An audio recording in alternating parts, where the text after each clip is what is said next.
Komið sæl og verið velkomin með okkur í Suðurnesja Magasíni á þessum fallega vetrardegi.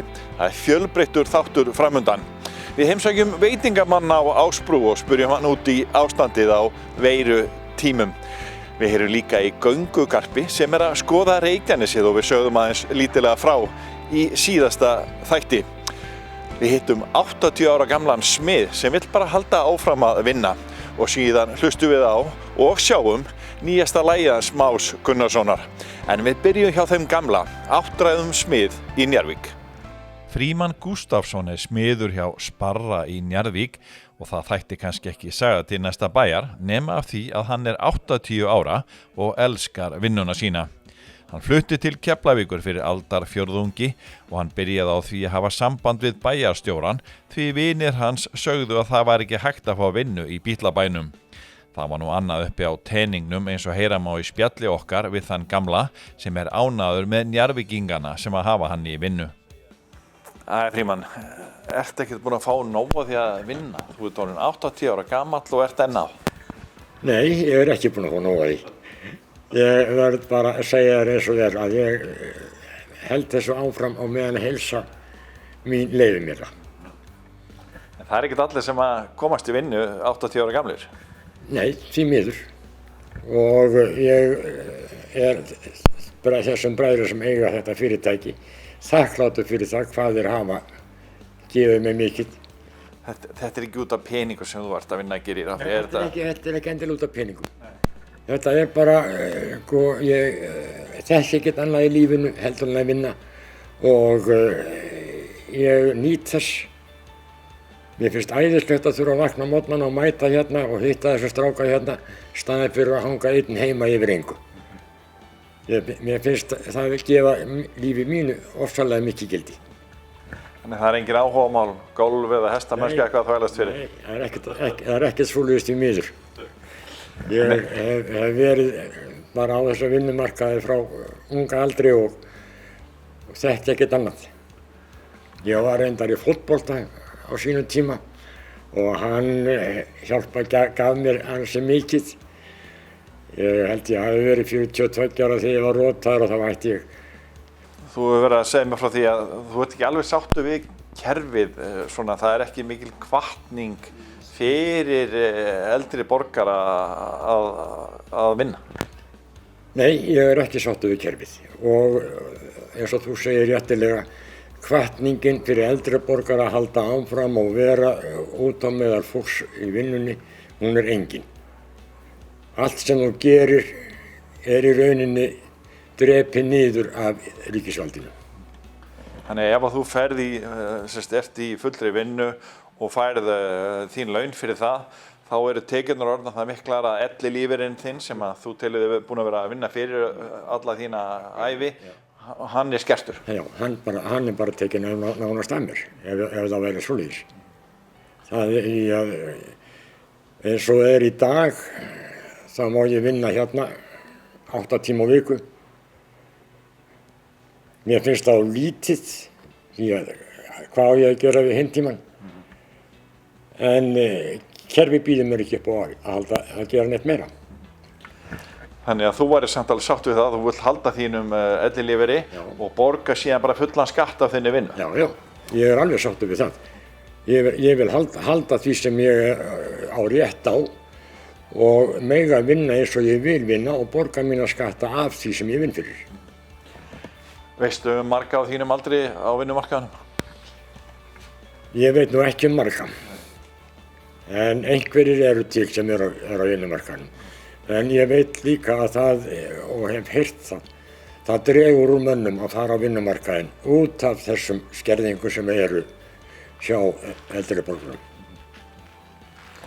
En þú varst búinn að segja mig það að þú ert uppalinn Siglfirðingur en þú komst til Keflavíkur fyrir mörgum árum síðan. Já, ég fæddur og uppalinn Siglfirðingur og ég kom til Keflavíkur 1994 og þá að mér var sagt í miklu atvinnuleysi og spurður að ég af hverju ég væri flytt til Keflavíkur út af þessu atvinnuleysi og þá datt mér í hug að hringja í bæjarstjórann Sem var Ellert Eiríksson eða það? Var það Ellert Eiríksson. Og ég hringdi í hann og ég spurði hann út til þess og þetta og það svarið sem ég fékk var ég veit nú ekki til þess að þeir sem nenna að vinna hafi ekki vinnu. Og það eru orðarsönnu hjá honum. Ég hef ekki enn í dag verið atvinnulaus. Þannig að ertu búinn að ert þú norðan maðurinn búinn að una hægðínu vel hér fyrir sunnan, suður með sjó? Já, alveg ágætlega. Ég hefði nú aldrei lent hérna nema bara því að kona mín, heitin, hún átti systir hérna og hún vildi flytja hingað. Og ég nú búinn að komast að því að þú hefur unnið fyrir fleiri aðala hérna, fleiri byggingaverktaka á Gjödda en þú ert líka svo frægur að hafa unnið hjá varnarliðinu. Já, ég fór að vinna hjá varnarliðinu árið 2000 og var þar þangað til yfir lauk. Síðustu mönnum út? Já, var með síðustu mönnum út. Og ég verð nú að segja það að ég man ekki eftir betri vinnustað heldur en völlurinn var. Þó að menn þar væri bölvönd og raglandi yfir því að vera þarna. Þú máttu nú ekki vinna allt og hratt það? Nei, það var aldrei sagt með mig flýttuður. Ég heyrði það orð aldrei. Þetta var sérstakur vinnustaður, ég skulle segja bara Keflavíkur flugvöllur. Já, þetta var sérstakur vinnustaður og kona mín var að vinna hérna líka og við nutum þess mjög vel að fara hérna í vinnuna og fara og borða í hádeginu og vera saman á þeim tímum. Hver eru helstu verkefniðin hérna áttræðumadurinn, hjá áttræðumanninum hjá fyrirtækinu Sparra í Njarðvík? Hvað er þetta að gera? Það bara allur fjárinn. Ég smíða glugga og ég hef verið að setja upp innréttingar og ýmislegt annað sem hefur tilfallið hérna á Vestæðinni. Ég smíðaði held ég 140-150 kassa fyrir krónuna og það hafa komin ýmisverkefni sem ekki voru til staðar að taka að sig hérna áður en ég kom hingað inn. Þannig að þeir eigendur Sparra, þeir eru ekkert einnig að vandræða með að finna verkefni handa þér? Þeir hafa ekki verið þar. Nei, það hefur verið alltaf eins og núna, það hefur búið að vera svolítið rólegt og þá kom hann með þessar flaskningar sem eru hérna að þetta bora nokkur stykki göt í hverja og ég er sennilega búinn að bora eitthvað 2000 göt þarna fyrir þá í þetta til þess að festa þetta niður.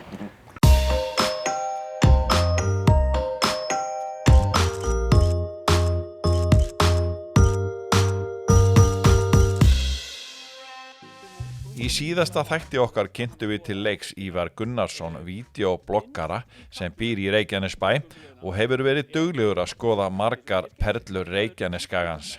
Við fengum hann til að kynna sig og það sem hann er að fást við. Ég heiti Ívar Gunnarsson, ég er 43 ára, borinn og barnfæddur Kópavogsbúi en ég flutti hérna til Reykjanesbæjar fyrir núna hartnær 8 árum síðan. Ég ætla að leyfa mér að svara þessari spurningu hvað ég geri pínlítið öðruvísi því ég held að mörgu fólki sé ekkert endilega alltaf greiðu gerði með því að tengja það beint við starfsvettvanginn sinn. Það er fullt af fólki sem vinnur einhverja vinnu sem þeim kannski líkar ekki sérstaklega vel bara til að geta borga reikningana og síðan gert það sem þeim þykir virkilega skemmtilegt. Þú veit maður að leyfa þessu fólki að skilgreina sig eftir því sem það gerir sem því þykir skemmtilegt. Og í tengslum það sem við erum að gera hérna núna þá vídeoblogga ég stunda frisbeegolf, ég kenni börnum og unglingum sjálfsvarnarlistir, við tíma með fjölskyldunni, vinum og allt þetta og sjálfsagt ótalmargt annað. Samhliða þessu er ég reynda svo heppinn að vinna við vinnu sem að mér þykir afskaplega skemmtileg hjá mjög góðum vinnuveitanda og ég vinn í upplýsingatæknimálum hjá Marel.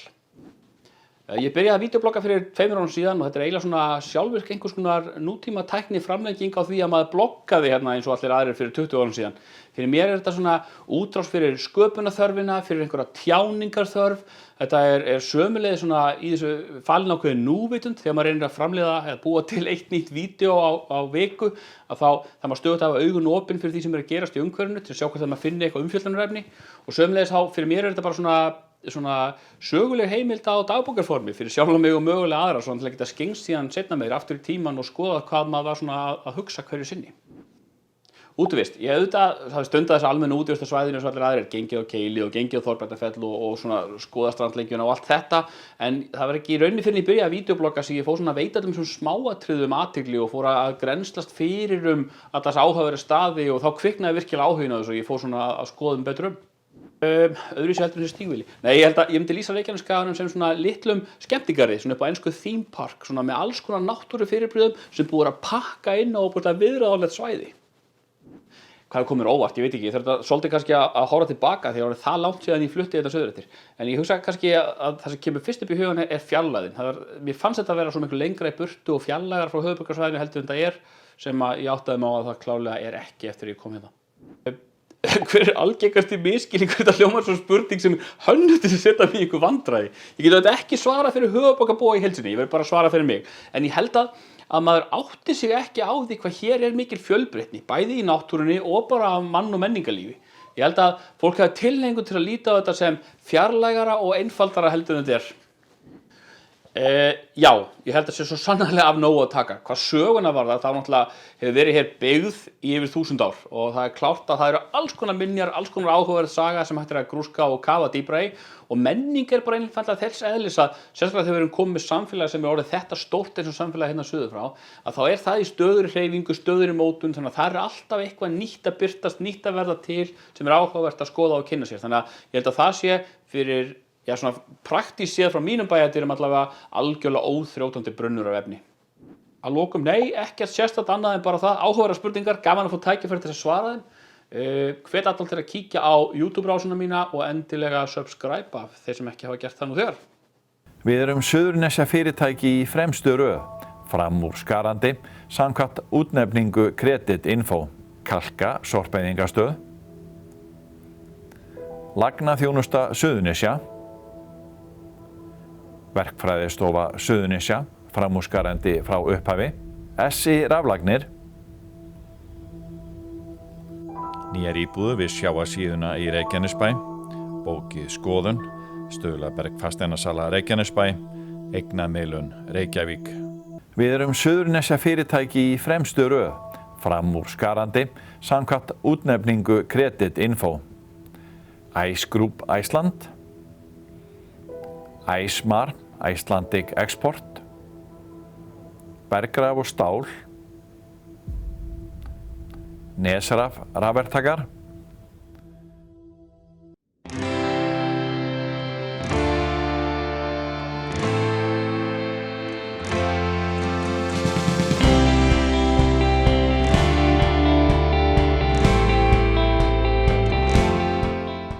Langbest einn þekktasti veitingastaður Suðurnesja með áratuga sögu en staðurinn hefur verið rekinn á Ásbrú frá því skömmu eftir að varnarliðið fór. Veitingastaðurinn stór og þar eru 10 heilsdags stöðugildi. Ingólfur Karlsson, eigandi staðarins, horfir á stöðunni í dag sem tímabundið ástand en drægist þær aðstæður sem nú ríkja á Langinn þurfið að draga saman seglin. Við kíktum inn í veitingasal Langbest, komið með okkur. Já, við erum komin hingað á veitingastæðin Langbest á Ásbrú. Hérna var áður veitingastaður eða veitingastaðir á vegum aðila í varnarliðinu á sínum tíma. En núna í allmörg ár þá Keflvíkingurinn Ingólfur Karlsson búinn að reka hérna veitingastæðin Langbest og mjög margir eitthvað sem að horfa að koma hingað. En okkur vorum forvitnir að vita hvernig gengur á veiru tíma að reka veitingastað. Við erum hérna í hátíðina föstudegi og hér vanalega troðfullt. Við ætlum að tjekka á stöðunni núna.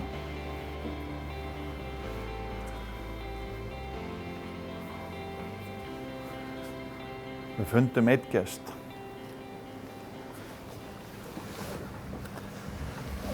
Jæja, þetta gesturinn, bara eigandinn? Þetta borða á að vera lokað reyndar en já, við fengum undan þá ég gefi ykkur leyfi til að opna það hérna, hér og nú. Gjörðu svo vel. En þetta staðan einhver gestir? Já, það svona meðan við erum í allavega þessum takmörkunum með 10 manns, þá verður það bara að vera svona. Það í raun og veru helmingurinn af salnum lokaður, en 10 manns með að borða þetta niður.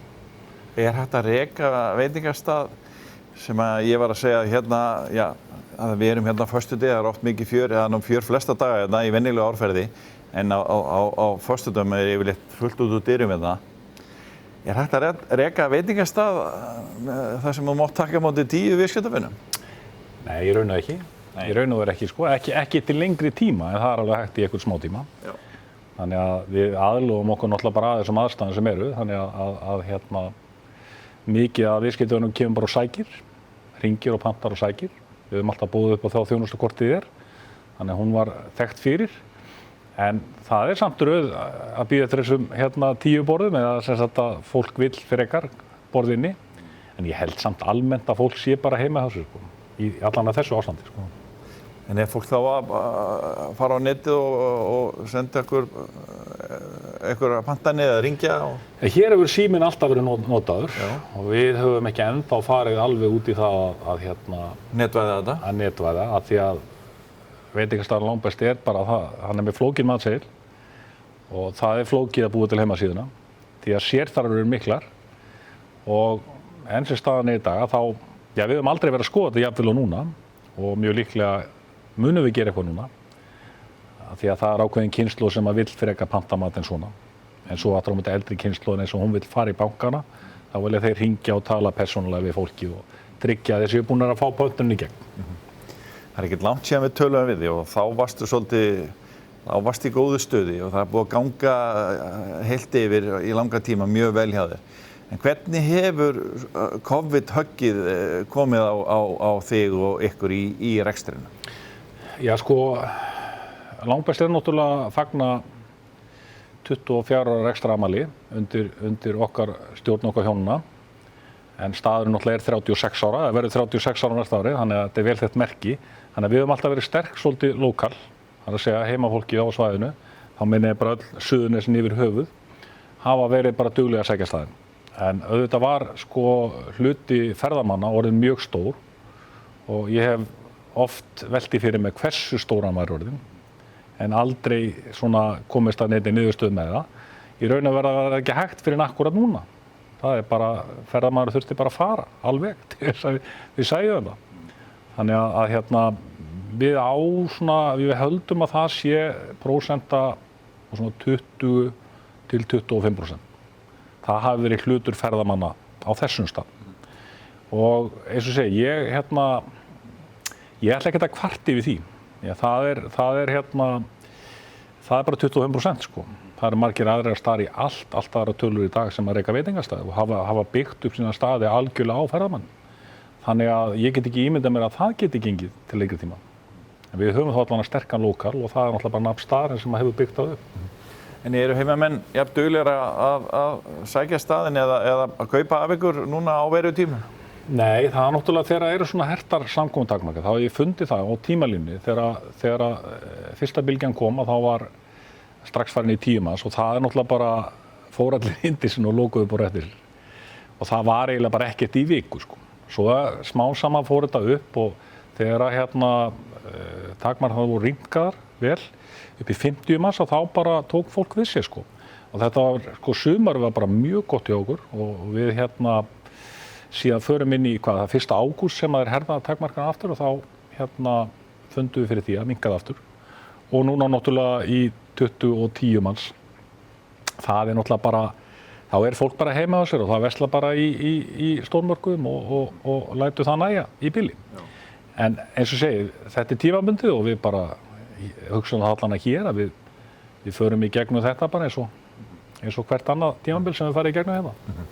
En þetta svona tími, það oft talað að það myndist ýmis tækifæri á erfiðleika tímum. Hafið þið hort á eitthvað þannig? Þú nefndir að þið séu svona hugsað til framtíðarliti með því að netvæða ykkar heimasíðu og annað betur. Eitthvað fleira sem að eitthvað dettur í hug núna þegar fólk ekki að koma á staðinn? Já, við höfum fengið náttúrulega hringingar á fólki sem í sóttkví, til dæmis, og spurt hvort það mætti að koma að sækja og við höfum náttúrulega bara verið lausnað með því, þau mega raunverulega ekki koma inn á staðinn, en þau mega að koma akandi á bíl og þá erum við að spá í að fara að bjóða upp á þessa þjónustu sem er mjög vel þekkt í Ameríku og kannski sama þjónustu og IKEA er að bjóða upp á í dag, að það bara komið vörun út í bíltíð. Þú hringir og pantar og sækir, þú gefur bara bílnúmerið og við mætum bara út í bíltíðin með matinn. Afhentu hana bara og þú svo greiður bara gegnum snertilausan pósa. Og við ætlum að byrja að bjóða upp þetta bara strax í dag, raunlega. Þetta þá allavega einhver viðbót við það til þess að koma móts við viðskiptavin sem langar að versla við okkur. Já. Við vorum að fjalla loftrýmisgæsluna hérna og mörg 100 manns og eitthvað slatti sem allt árið og svo koma stóra gusur inn á milli. Nutu þið góðs af því að þessi útlendingar væru hérna núna við þessar æfingar? Já, alveg klárlega og þó að þetta hafi verið undir þeim merkjum að langt flestir þessar hermann sem komu voru í sóttkví, svokallaðri sóttkví B. Þannig að þeir máttu ekkert fara út af bara nema á lokuðum rýmum sem var búið að skima þá fyrir. En við bara leystum það hér. Við erum með hótelið við hliðina okkur sem heitir Bed and Breakfast og við höfum átt mjög góð samstarf við þá í gegnum árin frá því þeir komu hérna. Þannig að við bara buðum upp á að senda matinn hérna yfir á hótelið til þeirra og það var bara mjög fín verslun og mjög góð verslun og ég ætla samt að hrósa Landhelgisgæslunni fyrir það hvað tóku þessu sóttvarnarreglum alvarlega. Og það var engar undanþágur gefnar á einu. En við náttúrulega bara nýttum 2 metra regluna sem var þá og afhentum mat bara með grímur og hanska og sóttrensa og allt passa sko. Þannig að þetta voru bara góð uppgrip á þessum síðustu og verstu tímum. Við erum Suðurnesja fyrirtæki í fremstu röð, framúrskarandi, samkvæmt útnefningu Credit Info. Bílrúðu þjónustan EHF. Skólamatur. HS Veitur, Bláa lónið.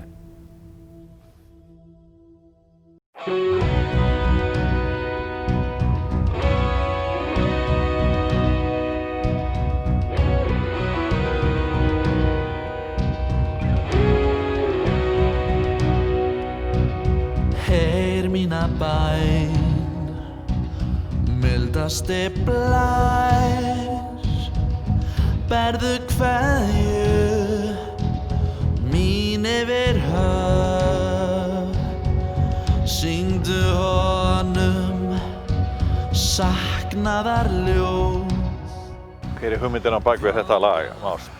Í rauninni hugmyndin var bara svo að ég var bara eitthvað að glamra á píanóið og fór að spila þetta lag og Heyr mína bæn einstaklega flott lag að mínum mati en mér fannst alltaf vanta eitthvað svona pínu trukk í það, ef svo má segja. Þannig að ég fór að spila öðruvísi og Tjúta það til, breytti hljómunum í því á einhverjum stöðum, samdi heilan nýjan kafla inn í lagið sem mér fannst skipta rosalega miklu máli sem sólóið sem kemur í lokin. Og síðan var þetta rauninni bara að fara í stúdíu og taka þetta upp og ég hélt áfram að þróa þetta og þá kom pælingin með íslenskir afreksíþróttamenn senda kveðju sem að skilaboðin voru núna að lokum þegar við gáfum þetta út. Við náttúrulega settum inn þessi skot af íslenskum afreksíþróttamennum bæði frægum og upprunandi að senda okkur kveðju í rauninni eða landsmönnum kveðju. Þannig að já, ég er mjög ánægður með þetta. Syngið þið fuglar, ykkar fegursta ljóðaval, flytjið honum í indælum hófi, ástarljóð mitt, heyr mína bæn, bára við strönd, blítt þú vaggar, honum við barn,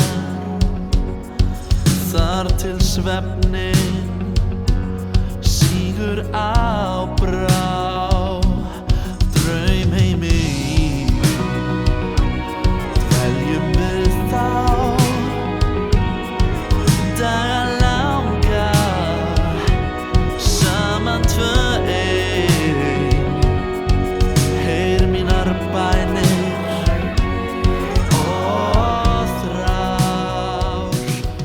Þetta búið að vera skemmtilegt ár hjá þér með þetta flotta lag í fyrra árinu, barn og eitthvað fleira væntanlegt? Já, það er vonandi jólalag á leiðinni og hlutað af því að ná að gera svona er náttúrulega bara að vera að vinna með góðum hópi og til dæmis Gurri sem heldur á kamerunni hérna, sá sem klippti fyrir myndböndin og tók þau upp. Þetta er bara einstakt. Já, þetta er skemmtilegt. Aldrei.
þökkum fyrir áhorfið. Viljum við minna á aðra miðla Víkur frétta.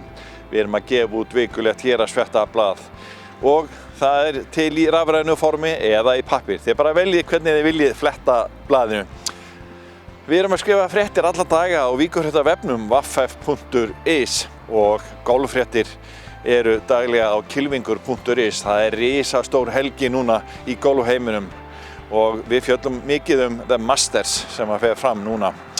En við þiggjum góðar ábendingar í alla okkar miðla og það væri gott ef þið myndu senda okkur ábendingar á vaff hjá vaff.is. Við þökkum fyrir að sinni, sjáumst að vikuleiðinni. Verið sæl.